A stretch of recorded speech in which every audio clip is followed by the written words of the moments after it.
आज मैं आपको उत्साहित करना चाहूंगा, यदि आज आपके जीवन में भी इस प्रकार है, जब परमेश्वर ने आपसे दर्शन से बातें की हैं, जब परमेश्वर ने आपसे कहा है कि आप ऊपर उठोगे, जब परमेश्वर आपको आशीष दे रहा है, आगे बढ़ा रहा है, और ऐसे समय में लोग आपकी आलोचना कर रहे हैं, ऐसे समय में लोग आपका विरोध कर रहे हैं, लोग आपको गलत नजरिए से देख रहे हैं, तो आप निराश न होइए।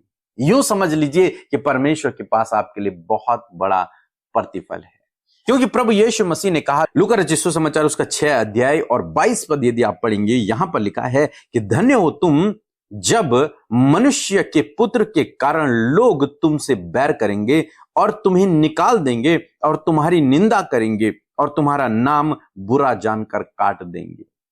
धन्य हो तुम जब प्रभु यीशु के नाम के कारण तुम्हें सताया जाए, तुम्हारा लोग विरोध करें, तुम्हारा बैर करें, तुम्हें निकाल दें, यहां तक कि तुम्हारा नाम भी काट दे, तुम्हारी निंदा करें, तुमसे द्वेष भाव रखें, तुम्हारी आलोचना करने लग जाएं, तो तुम क्या हो? धन्य हो, मीन्स आशीषित हो। इसीलिए मैंने कहा कि यदि आपके जीवन में ऐसा हो रहा है तो आप एक आशीषित व्यक्ति हैं। परमेश्वर आपके लिए बहुत कुछ आगे करने पर है। परमेश्वर के पास आपके लिए कुछ बड़ा है, कुछ अद्भुत प्लान है। इसलिए आप निराश ना हो, बिल्कुल भी दुखी ना हो यदि बहुत सारे लोग आपके आसपास में ऐसे हैं जो आपका विरोध कर रहे हैं, या फिर आपकी आलोचना कर रहे हैं, या फिर आपसे जलन रख रहे हैं। क्यों? क्योंकि प्रभु आपको बढ़ा रहा है और लोग इस बात को सहन नहीं कर पा रहे हैं।